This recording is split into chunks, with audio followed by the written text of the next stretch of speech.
pieni siili kuolee. Pieni siili kuolee, jos sä juotat sille maitoa. Ja pieni siili kuolee. Moro ja tervetuloa tänne Rontin kännidarrakokki-nurkkaukseen. Ja tällä kertaa vuorossa meillä on ruoka, mitä multa pyydettiin tekemään. Elikkä mä nimesin tän nyt itse Rontin tiistain retkuilu joulun alus leivontaa asiaksi, also known as maksalaatikko joulutorttu. Ja tämähän on melko simppeli tehdä, joten bonaariruokana meiltä löytyy myös sitten sadepäivän lohturuoka, jossa kylläkin on lähestulkoon samoja aineksia kuin mitä sitten tähän torttuun tulee. Ja mä voin nimetä tämän tortun nimenomaan justiin tuolla mun omalla nimellä, koska tähän tulee pieni twisti, mitä muilla ei vielä ole. Mutta se nyt on hyvinkin pieni ja yksinkertainen asia. Mutta riittää. Eikö ole? On se.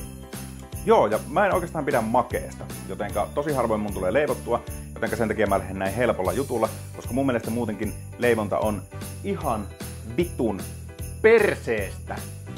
Ja koska se on niin perseestä, niin tää on kiva, kun tää on tämmönen todella simppeli leipo.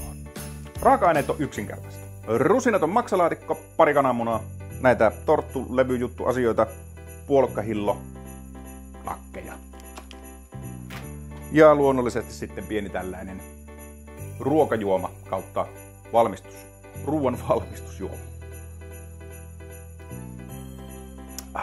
On aika tiistai-kännin makuinen tuotos.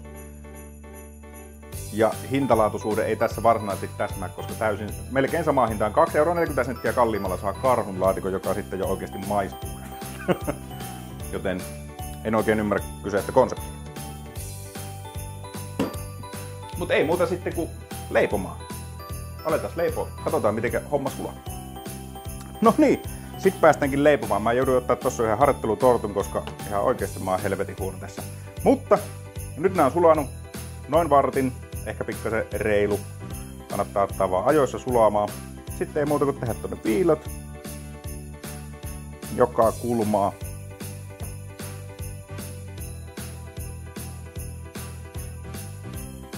Näikkäästi. Sitten taitellaan joka toinen kulma keskelle. Itse asiassa tässä vaiheessa piti laittaa jo kananmuna, eli vatkataan tuosta yksi kananmuna.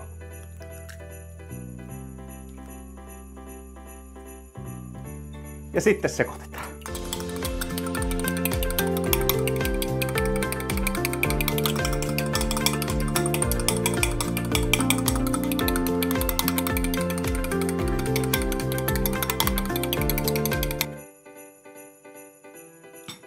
Siihen keskelle pikkasen kananmunaa, niin pysyy sitten paremmin. Ja sitten joka toinen kulma tänne oikein kivasti, niin tästähän tulee tämmönen kivan muotoinen torttu. Koitetaan vähän saada tätä keskustaa isommaksi, että saadaan pikkasen enemmän tätä kaikkea silpehööriä, piennykö puolukkahilloa, nuin.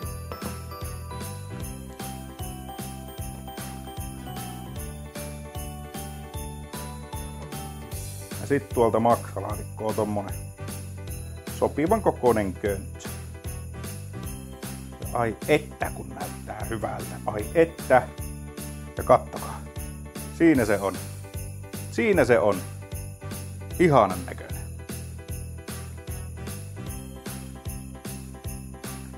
Ja sitten tää toistetaan vaan. Mä nyt en viiti tehdä näitä kuin 6, koska tässä on muutenkin siinä sitten meikäläisen koko tän joulun torttuhimot tyydytettyä. Ei oo tortut meikäläisen juttu. Mutta ehkä maksalaatikkotorttu on.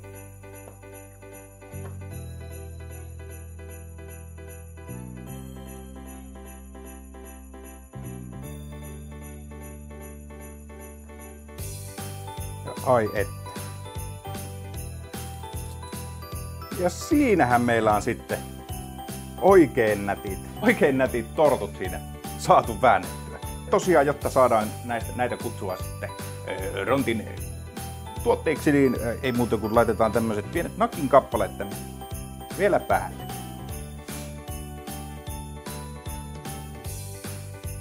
Näin. Ja loppuunhan me sitten vielä laitetaan Nivellään kananmunaa tänne oikein kivasti. Saa sinne sitten kivan värin.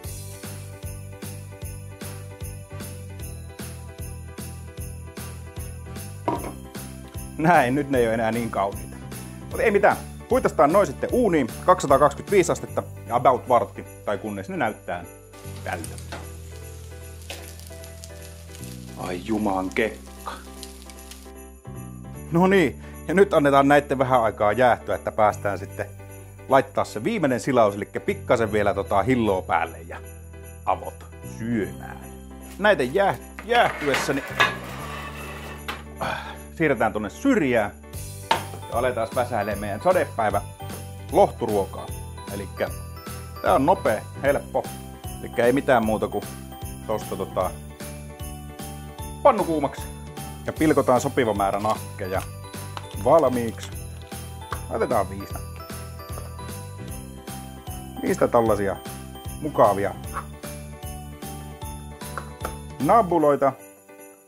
Ja sitten tänne käristellään vaan tää maksalaatikon loppu. Kunnon väri otetaan vaan maksalaatikkoon pintaa. Ja heitetään nakit sekkaan sinne saatana.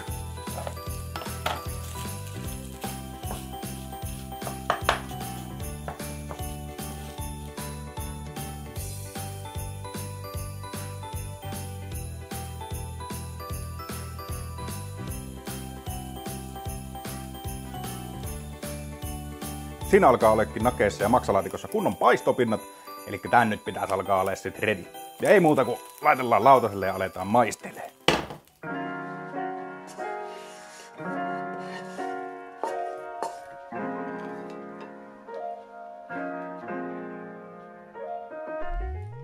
No niin, ja kattokaa nyt saatana kuinka kauniita annoksia.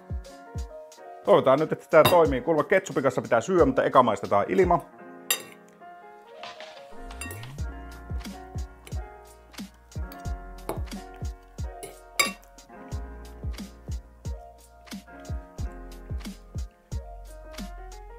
Pakko myöntää, että melko erikoinen tuote, mutta siis ei tää ole lähellekään niin paha kuin mä ajattelin. Tää on oikeastaan aika syötävää, tähän voi jopa tottua. Eli koirille kun tarjoaa maksalaatikkokakuun, niin se on ihan oikeasti vörtti ruoka. Mut miten sitten nää meidän pääruoka, eli tortut?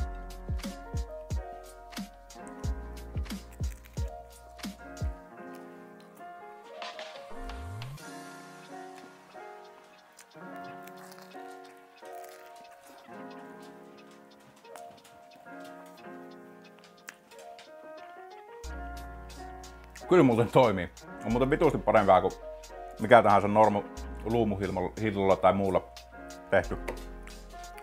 Näitä pitää mulle tarjota joulupöydässä. Ja siitä vielä raikkaalla, pirkka-oluella. Koko paska alas. Kiitos kun jaksot katsoa tämän video. Tämmöstä sekoilua oli tällä kertaa. Ei mitään, summa summarum. Ihan vitun hyviä. Oikeesti aika syötävää. Kokeillaan vielä ketsupin kanssa. Mun mielestä ketsuppia ei pidä kyllä sotkea oikeesti yhtään mihinkään.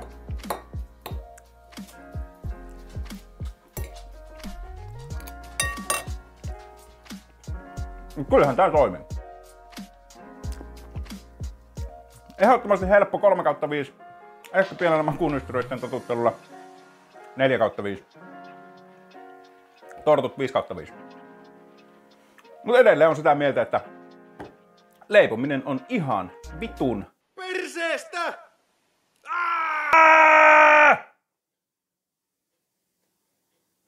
Ei muuta kuin moro.